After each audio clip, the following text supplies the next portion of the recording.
compraba todo. En realidad esos muy buenos precios eran básicamente la explicación de un problema de oferta sobre esa producción. Un problema de oferta que arrancó en la mala cosecha que tuvo Argentina y Brasil el año pasado y todo el Mercosur, y que luego se trasladó a la peor sequía que tuvo Estados Unidos y Canadá en los últimos 50 años. Por lo tanto, los muy buenos precios que vimos en el mercado internacional de granos durante estos últimos meses, durante toda esta última campaña, no son básicamente la explicación de una demanda que se quería comprar todo, sino que son básicamente un problema de oferta.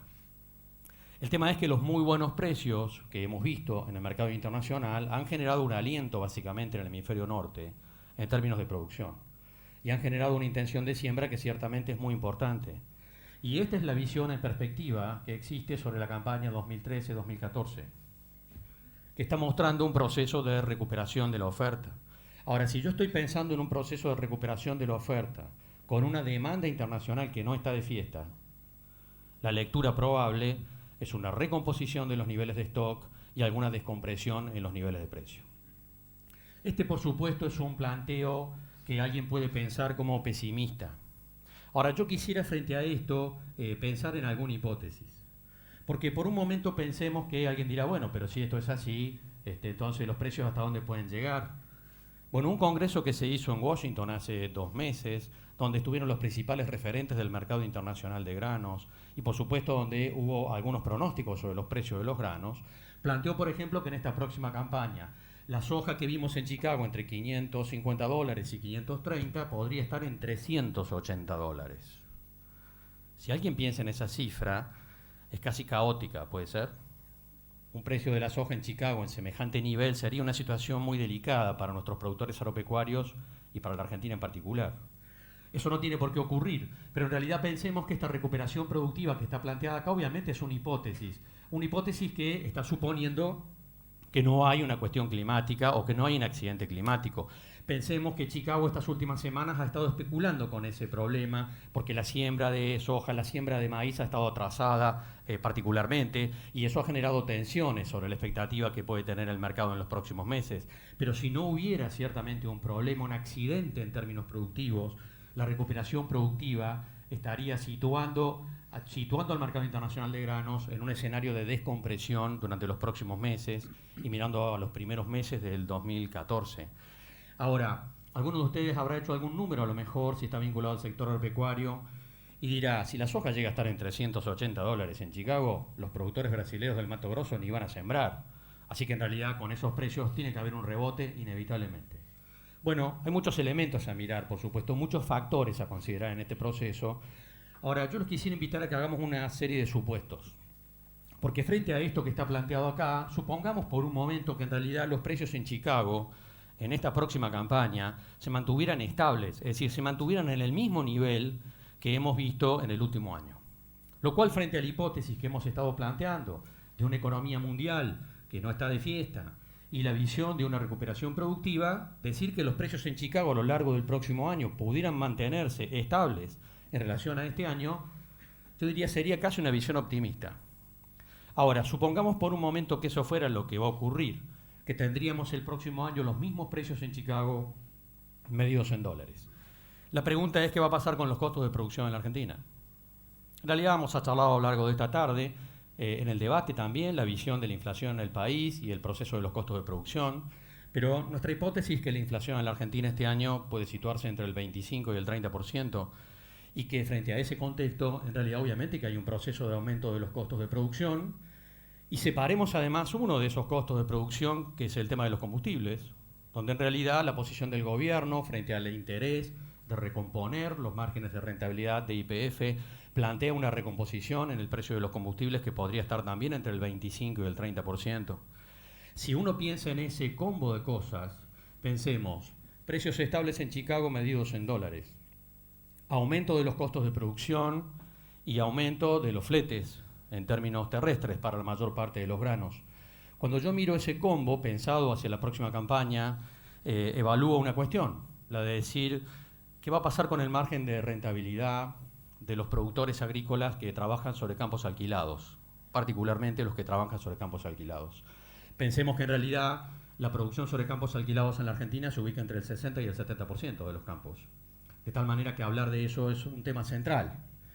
¿Y qué es lo que me preocupa a mí que vamos a charlar en un instante? Me preocupa la visión de que alguien diga, bueno, si los precios permanecen estables, los costos de producción siguen subiendo y los fletes también van a seguir subiendo. En realidad eso no me preocupa mucho porque es inminente una mega devaluación y el dólar se va a 8, a 9, a 10 pesos. Entonces, está todo bien. Yo voy a intentar plantear a lo largo de los próximos minutos que el que piensa que el dólar formal en la Argentina puede situarse a lo largo de los próximos meses en algún punto entre 8, 9 y 10 pesos, está mirando la película equivocada, porque eso no va a ocurrir. Y me preocupa particularmente, digamos, que empresarios tomen decisiones en función de esa hipótesis. Y alguien dirá, bueno, si no está planteada una mega devaluación en la Argentina, entonces el gobierno va a modificar la presión impositiva sobre el sector agropecuario. Me parece que esa hipótesis tampoco está a la altura de lo que uno puede tener en términos de expectativas. Y frente a eso, si uno dijera, bueno, este combo que está puesto acá, en términos de costos de producción y de precios, y de caída de los márgenes de rentabilidad, sin mega devaluación y sin cambios en la política impositiva, bueno, ¿cuál es la variable de ajuste entonces? En realidad, si uno se pone a observar claramente, la única variable de ajuste centralmente son los valores de los alquileres de los campos. Y alguien dirá, bueno, eso no va a pasar tampoco. Tampoco va a haber una descompresión de los valores de los alquileres de los campos.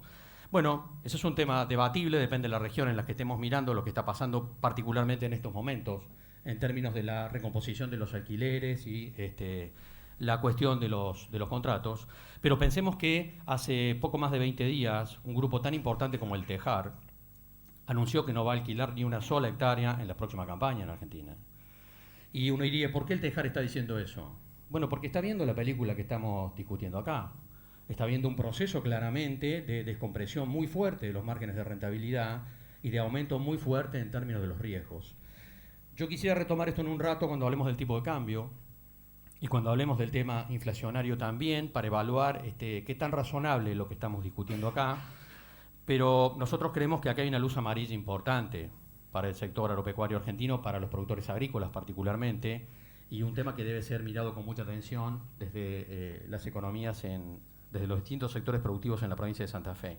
Ahora uno dice, el tema de los productores agrícolas es un tema ciertamente importante en términos de estos riesgos, pero no todos los productores agropecuarios están mirando la misma película. Este es el precio de la leche en polvo a nivel internacional. Cuando uno mira la situación del sector lácteo, importante por supuesto en esta provincia, lo que percibe es un cambio con respecto a la situación que planteábamos recién. Si nosotros miramos al sector lácteo el año pasado, a comienzos del año pasado, la única película que había era una película de terror, por supuesto. ¿Qué teníamos? Teníamos un precio internacional de la leche en polvo muy deprimido por una economía mundial que tenía muchos problemas. Teníamos un mercado interno que no reaccionaba porque la economía argentina estaba en un proceso recesivo. Y como contrapartida, teníamos una oferta láctea que estaba en aumento. ¿Por qué estaba en aumento la oferta de producción láctea? Bueno, porque la producción láctea no es una fábrica de autos donde yo aprieto un botón y paro la línea de producción, y venía en realidad de un proceso de aumento de la producción en el 2011 que seguía en el ciclo del 2012 inevitablemente. O sea que teníamos el año pasado una demanda estacionada, en realidad sin muchas expectativas, y un aumento de la oferta. No hay que ser economista para ver cuál era la película realmente del año pasado. Ahora, cuando uno observa esa misma película este año, ve invertidas las variables. Esta es la situación del precio internacional de la leche en polvo. En realidad ha tenido algún pequeño retoque hacia abajo estas últimas semanas, pero en realidad sigue siendo un precio excelente. Alguien dirá, ¿y por qué realmente si empezaste diciendo que la economía mundial no está de fiesta, el precio de la leche en polvo ha tenido este comportamiento? Bueno, lo ha tenido por un problema de oferta. Hablábamos hace un rato de que los productores norteamericanos tuvieron la peor sequía de 50 años. Bueno, también hay productores lácteos en Estados Unidos y también se tuvieron que bancar la peor sequía de 50 años. Pero en realidad el problema central no es ese, sino que hubo muchos problemas climáticos en Nueva Zelanda, que es el principal operador del mercado mundial. Y lo que tenemos, por lo tanto, es este problema, de nuevo, de oferta. Un problema de oferta que está ciertamente condicionando el mercado. Y frente a eso, uno diría, bueno, mercado interno relativamente estable, pero también frente a esa situación tenemos una oferta hoy en la Argentina láctea que tiene problemas. ¿Por qué tiene problemas? Bueno, tiene problemas en términos de oferta porque nos encontramos con que el año pasado los productores lácteos estuvieron muy complicados, con tasas de rentabilidad negativas y por lo tanto no suplementaron adecuadamente, y eso obviamente afecta hoy la producción y la va a seguir afectando. Y además tuvimos otro problema vinculado con la cuestión climática que afectó a una de las principales cuencas del país, la zona de Trenquelauquen, en Villegas, que el año pasado quedó colapsada en términos de las inundaciones. El resultado de eso es que tenemos una demanda que tiene un mejor comportamiento que el año pasado y tenemos una oferta que en realidad tiene dificultades.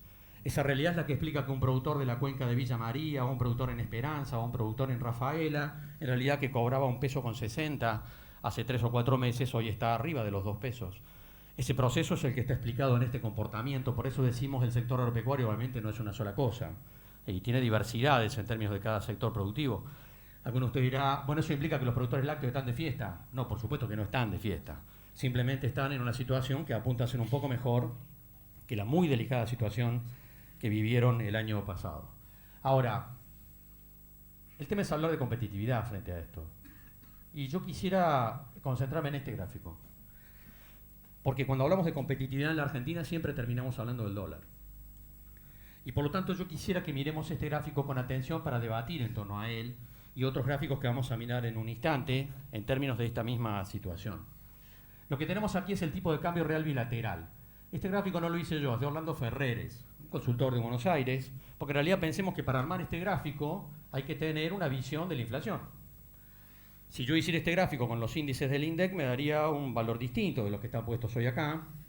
Este gráfico está hecho, por lo tanto, con los índices de precios que calcula la consultora de Ferreres y Asociados. El gráfico me está diciendo que en diciembre del año pasado, el dólar que teníamos en 5 pesos en el mercado formal, en el mercado oficial, ese dólar de 5 pesos en realidad era el dólar de la convertibilidad.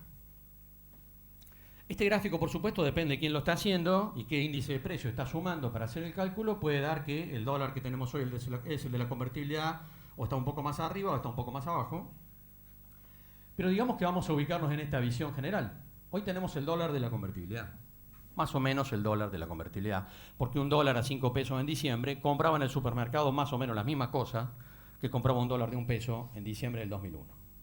Ahora, frente a este gráfico, hay mucha gente que al mirar esto dice, bueno, entonces acá estamos al borde del colapso, esto en cualquier momento explota y esto está todo con alambre. Son las frases que yo más o menos escucho de muchos empresarios al mirar esta foto. Y acá lo que hay que decir es que en realidad las cosas no son exactamente así. Porque tenemos el dólar de la convertibilidad, pero el contexto no es exactamente el mismo. Y solamente pensemos en un dato. Porque alguien dirá, si este es el dólar, si tenemos el dólar de la convertibilidad, entonces estamos al borde de un colapso. Y yo creo que no estamos al borde necesariamente de un colapso.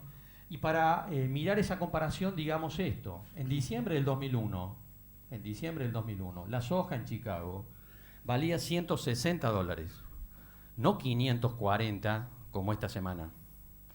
Y no sé si la diferencia les parece sutil. Obviamente no lo es. Por lo tanto, tenemos el dólar de la convertibilidad, pero el impacto de ese dólar sobre el funcionamiento de la economía argentina no es exactamente el mismo que en diciembre del 2001. ¿Por qué? Y bueno, porque el contexto es distinto. Y yo quiero entonces empezar a mirar ese proceso de las cosas que han cambiado, porque mi percepción a veces es que veo a muchos empresarios y a mucha gente en el país analizar o mirar el funcionamiento de la economía argentina con la lógica mental de la década del 90. Y eso me parece un error inmenso. ¿Por qué? Porque la economía mundial y la economía argentina han cambiado mucho en los últimos años y por lo tanto yo no puedo medir el funcionamiento de la economía argentina con la misma lógica mental con la que actuaba 15 años atrás. Y en realidad pensemos en lo que ha pasado a nivel global para explicar estos cambios sobre los precios de las materias primas y cómo tenemos que pensar este debate, ¿no? Este es un índice de precios. Es el índice CRB, que se calcula en Londres en realidad, y que mide el comportamiento promedio de la mayor parte de los commodities. O sea que en realidad en este índice yo estoy metiendo en este gráfico a los granos, las harinas y los aceites, también estoy metiendo los metales, la leche en polvo, también estoy metiendo el oro, el petróleo. Si nosotros miramos el comportamiento de los precios de los commodities a lo largo de la década del 90, vemos por supuesto, bueno, subas y bajas propias de este tipo de productos. Y a partir del 2002 vemos este proceso de cambio tendencial, que digámoslo así, no tiene antecedentes en la historia del sistema capitalista mundial. Es decir, esto obviamente es un cambio de tendencia, en el comportamiento de los precios. Un cambio de tendencia realmente espectacular, que nunca habíamos visto a lo largo de muchísimas décadas. Y ustedes dirán, bueno, pero mirá lo que pasó acá. Bueno, esta es la crisis del 2008-2009. Una crisis, por supuesto, que fue la peor crisis de 80 años, y una crisis en la cual los precios de las materias primas, por supuesto, que se derrumbaron. Ahora, fíjense que se derrumbaron hasta un punto que igualmente seguía siendo, en términos nominales, superior a los mejores precios de la década del 90. Lo cual nos está diciendo, más allá de la evaluación que tengamos sobre la cotización del dólar a nivel internacional, que estamos hablando de ese cambio de tendencia. Ahora, cuando se discute la visión del cambio de tendencia y cuáles son los fundamentos que explica el cambio de la economía mundial en términos de los precios de las materias primas, aparecen muchos argumentos. Y por supuesto que aparece un argumento de que los precios de los alimentos, por ejemplo, suben porque hay aumento poblacional. Ese argumento yo no digo que haya que descartarlo, pero me parece un argumento muy débil, porque alguien diría, si hubo un cambio de tendencia en los precios de los alimentos, por ejemplo, muy fuerte a nivel internacional, debería haber habido un cambio de tendencia en el desarrollo poblacional. Y hasta donde yo sé, explosión demográfica no ha habido en el mundo en los últimos 15 años, por lo tanto difícilmente se puede hacer un argumento central de la explicación. Otro argumento muy utilizado tiene que ver con que se están utilizando materias primas para producir energía, pensemos en términos de etanol, en términos de biodiesel, y que por lo tanto estamos restando del mercado de los alimentos alguna parte de la producción. Ese argumento, por supuesto, que es atendible, pero nosotros decimos que es un argumento secundario también, en realidad no es el punto central de la argumentación que nos importa. Para nosotros la explicación central de este proceso en términos de demanda y oferta de productos en realidad está vinculada básicamente con el crecimiento económico del sudeste asiático. Es decir, cuando uno toma todo el sudeste asiático en su conjunto, no solamente China, está mirando una región del mundo donde vive prácticamente la mitad del planeta. Y lo que tenemos en esa región del mundo es un proceso de crecimiento de la demanda internacional por el aumento de esas economías que tiene más de 20 años. Lo que miramos es una región del mundo que crece en términos económicos desde bajísimos niveles de ingreso. Y lo primero que hace, digamos, en realidad una sociedad que empieza a mejorar sus niveles de ingreso de pisos muy bajos, es obviamente no solo decir aumento la demanda de alimentos, sino que cambio el perfil de esa demanda de alimentos. Y ese es el proceso que nos parece central de lo que estamos viendo. Un sudeste asiático que está cambiando el perfil de la demanda mundial de alimentos, que está en un proceso de urbanización que también expresa o fortalece el cambio de los hábitos de consumo y que está modificando las pautas del mercado internacional. Y muchas veces se discute sobre la sostenibilidad de este proceso y el impacto que puede tener. Y nosotros siempre para discutir esto, para hablar sobre este tema, usamos un solo gráfico, que para nosotros vale más que 1000 conferencias, que es este gráfico que está acá. Este gráfico mide el movimiento de contenedores en los principales puertos del mundo. Por lo tanto, está midiendo la dimensión de los puertos, de los principales puertos. El puerto más importante del mundo se llama Singapur, el movimiento de contenedores. El segundo puerto más importante del mundo se llama Hong Kong. El tercer puerto más importante del mundo se llama Shanghái. El cuarto puerto más importante del mundo se llama Shenzhen. Y yo quisiera ahora hacer un planteo casi despectivo sobre otros globos que están acá. Digo, este globito que está acá abajo dice Rotterdam. Ese es el principal puerto de Europa. Y este globito que está acá arriba dice Los Ángeles. Ese es el principal puerto de los Estados Unidos. Y yo creo que este gráfico vale más que 1000 palabras, en términos de lo que está pasando en la economía mundial y cómo está cambiando el eje del comercio internacional. Y usamos este gráfico muchas veces en reuniones con empresarios para decir lo siguiente: la economía mundial está cambiando más rápidamente que nuestra actitud mental para darnos cuenta. Y en ese proceso seguimos pensando con categorías de análisis que no se corresponden con la realidad, con categorías de análisis viejas. Entonces siempre estamos midiendo cosas que no se corresponden con lo que efectivamente ocurre. Esta situación en términos del proceso de cambio que está teniendo la economía mundial nos conduce a un montón de cosas, como esta, por ejemplo. Este gráfico es de la FAO, un organismo de Naciones Unidas, por supuesto, que opera sobre el mercado de alimentos. Esta es una proyección de la FAO hasta el 2017 sobre cuáles son los productos más sensibles al ingreso en términos de demanda. Los aceites vegetales, por supuesto, van en punta en este proceso, pero después vienen obviamente las carnes, aves, porcinos, vacunos. Fíjense dónde está el arroz. ¿Y cuál sería el planteo sobre este gráfico? Este gráfico me está mostrando un proceso de cambio en los mercados mundiales, precisamente. ¿Cuál sería la lectura de este gráfico? Y la lectura de este gráfico, dicho en criollo básico, en realidad sería decir, bueno, un habitante de China que tiene un poco más de ingresos, un habitante de Indonesia que tiene un poco más de ingresos, quiere comer más carne y menos arroz. De donde veníamos a descubrir, por supuesto, que los chinos no comían arroz porque les gustara, sino en realidad porque era barato. Ahora, el tema es que eso está expresando entonces una visión sobre el comportamiento de las demandas internacionales y de los cambios que se visualizan en los mercados. Y esto, por ejemplo, expresa lo que son las importaciones de leche en polvo que hace China. Fíjense lo que expresa este gráfico. 2008, 48.000 toneladas. 2009, 180.000 toneladas. 2010, 250.000 toneladas. 2011, 340.000 toneladas. Esta es la lectura de lo que está pasando con la demanda de proteína en el sudeste asiático y particularmente en China. Y eso nos está mostrando a su vez las oportunidades que tenemos que discutir entre nosotros en términos empresarios. Esto que ustedes tienen en la pantalla es una foto en un supermercado en Shanghái, sacada hace 20 días.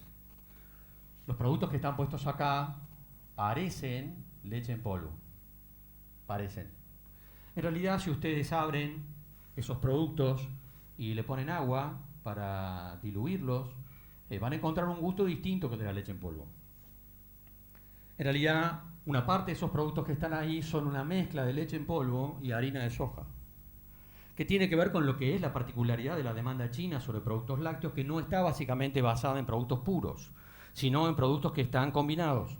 Y por supuesto con soja particularmente, que es un producto culturalmente importante en la dieta china. Y si alguno de ustedes vio algún comentario hace unas semanas, 2 semanas en realidad, cuando estuvo el vicepresidente de China en la Argentina y tuvo una reunión con el presidente de Sancor, el presidente de Sancor le entregó a modo de obsequio el primer, digamos, diseño de lo que va a ser la leche maternizada de Sancor en el mercado chino, que expresa precisamente las oportunidades que estamos mirando en este gráfico en términos de acción, y que expresan todas las oportunidades que tenemos sobre este proceso de productos, mirando esta realidad de la que hablamos. Ahora, esto que está acá, por ejemplo, lo que está en blanco es hielo, pero lo que ustedes tienen aquí es Kobe, para consumo en China. El Kobe es un animal vacuno, en realidad que puede llegar a pesar 800 kilos, que tiene un marmolado graso espectacular en realidad, porque eso es parte de la pauta de consumo de la sociedad china en términos de producto. Esto se consume crudo. Esto se consume crudo porque en realidad ustedes topo carne vacuna cruda. Lo que pasa es que el marmolado que tiene, la grasa que tiene este producto, obviamente hace como que estuviéramos comiendo un jamón crudo. Es algo relativamente parecido. Usted dirá, ¿por qué pusiste este gráfico? El año pasado, en la última reunión, la última conferencia que di en Charata para agricultores federados argentinos, que es AFA Cañada Rosquín, en realidad nos encontramos con que en el Chaco hay algunos productores que están haciendo este producto. Grupos de productores que están haciendo Kobe. En sintonía con un frigorífico, obviamente, argentino que está operando sobre el mercado japonés. Ustedes dirán, ¿y por qué planteas esto? Porque esta semana en Cañada Rosquín con AFA, en realidad cuando analizamos el tema de los costos y de los precios, nos encontramos con que si yo quiero traer desde Charata maíz a puerto, vía camión, el flete se come el 30% del precio. El 30% del precio se lo come el flete. Si el dólar vale 10 pesos, ¿qué problema hay? Vamos a charlar esto después. Es decir, hacer maíz en el Chaco o en Formosa y enviarlo por camión a puerto puede ser rentable si el dólar es estratosférico. Si tengo un dólar a 10 pesos, todos los números cierran. Ahora, si el dólar no vale 10 pesos, voy a tener que pensar en otra cosa. Si el flete me está comiendo el 30% del precio, diríamos burdamente que una de las cosas que puedo hacer con el maíz en el Chaco o en el norte de Santa Fe es ponérselo como una sopapa a un vacuno en la boca para conseguir este producto, ¿puede ser? Lo que pasa es que eso está expresando una visión logística, un esfuerzo logístico en términos de negocio, porque este producto no es un commodity, como el anterior tampoco lo es. Y en realidad en los supermercados de China vimos cosas como esta que está acá. Esto es poroto moon, o soja verde. No es soja cortada verde, por supuesto. Es una variedad de soja distinta que se consume en China en términos de consumo domiciliario, no es un producto industrial, es un producto para consumo en almuerzos y cenas, y se vende de esta forma o se vende fraccionado en realidad en los supermercados. Este producto en realidad se hace en la Argentina. La semana pasada estuvimos con productores en el norte de la provincia de Córdoba, otra región lejana de los puertos, con productores de un grupo CREA que han estado haciendo este producto. De nuevo estamos frente a un specialty, porque alguien dirá, ¿cuál es el precio pizarra de este producto? No existe el precio pizarra de este producto. Ahora, nosotros en China tenemos demandas concretas de actores comerciales que nos piden cotización sobre este grano. Un grano que además tiene retención a la exportación del 5%, no del 35%. ¿Por qué? Porque está fuera de la grilla de lo que importa en términos políticos e institucionales. Y por supuesto que este número cierra. Ahora, cierra si me tomo el trabajo de armar el canal logístico. Si me tomo el trabajo de avanzar en la cadena de valor y alcanzar a los clientes que están esperando esto en el sudeste de Asia. Si el dólar vale 10 pesos, eso no es muy importante. Ahora, si el dólar no vale 10 pesos, que es lo que vamos a charlar, a pensar estas cosas sí empieza a ser importante. Y esto es parte de lo que nos parece relevante entonces discutir. Pero pensemos además lo que decíamos hace un rato, de una Argentina que está parada en otro lugar de los mercados internacionales porque la economía mundial está en otro lugar. Y eso me parece interesante al mirar esto. Este gráfico está mostrando el consumo de aceites, en realidad a nivel internacional per cápita. Y bueno, fíjense el consumo de aceites vegetales, por supuesto, ¿no? Estados Unidos, Europa, este es el promedio mundial. Y por debajo están un montón de países que forman parte de esa región del mundo que está creciendo. Y yo tengo un recuerdo de esto, de una reunión donde Daniel Miró, mostrando este gráfico, hacía una reflexión en broma, por supuesto, frente al auditorio, y decía, bueno, en realidad el consumo de aceites en Estados Unidos y en Europa es prácticamente el doble que el promedio mundial. Y él decía, ¿por qué será? ¿Será porque los norteamericanos le ponen el doble de aceite al huevo frito? Obviamente que esa no era la explicación, la ironía de Miró era muy, muy adecuada, porque estaba mostrando ciertamente una película que a veces no miramos. ¿Cuál es esa película? Que los aceites vegetales tienen demandas internacionales o demandas en términos de consumo que exceden holgadamente el consumo de alimentos. Y pensemos esto de decir de China o de la India, y uno piensa en China donde cada chino pronto va a tener una notebook a su alcance, y al lado de la notebook va a querer tener una impresora. Bueno, en realidad la impresora necesita tinta para funcionar. La tinta está hecha con aceites vegetales. Entonces, cuando yo miro el proceso de los aceites, en realidad que tengo que percibir que las regiones más dinámicas del mundo, donde está China, la India, Indonesia, Malasia, Singapur, Vietnam, regiones del mundo que están creciendo en función precisamente de mejorar sus niveles de ingresos. Por lo tanto, el consumo de aceite per cápita está íntimamente ligado no a la cultura culinaria, sino al desarrollo económico de una sociedad. Y por lo tanto tenemos una película que nos dice que la demanda internacional de aceites obviamente que va para arriba, y va a seguir yendo para arriba, y eso expresa esta otra parte de una película que me parece importante. Lo que tenemos aquí es la producción y el consumo de aceites vegetales en China. Porque si ustedes recuerdan, en realidad el año pasado, el anteaño ya, y me acuerdo, hubo un momento que el gobierno argentino, en estas habituales cosas que hace, decidió frenar el ingreso de juguetes de China unos 20 días antes del Día del Niño, y quedaron entonces un montón de contenedores en la aduana que fueron liberados 20 días después del Día del Niño. Y el gobierno chino se enojó y por lo tanto sancionó a la Argentina en términos de que no iba a comprar más aceites vegetales en la Argentina. Esa sanción duró pocos meses. Y en realidad uno diría, ¿por qué duró pocos meses? Porque se reconciliaron las posiciones del gobierno argentino con el gobierno chino. En realidad la respuesta es más simple. China volvió al mercado argentino porque lo que hay que decir es que no se consigue aceite vegetal en cualquier lugar del mundo. En este punto, entonces, hay que mirar otra película. La película que muestra que la Argentina, al menos en este punto, se ha transformado en un proveedor estratégico. No era realmente una situación 15, 20 años atrás.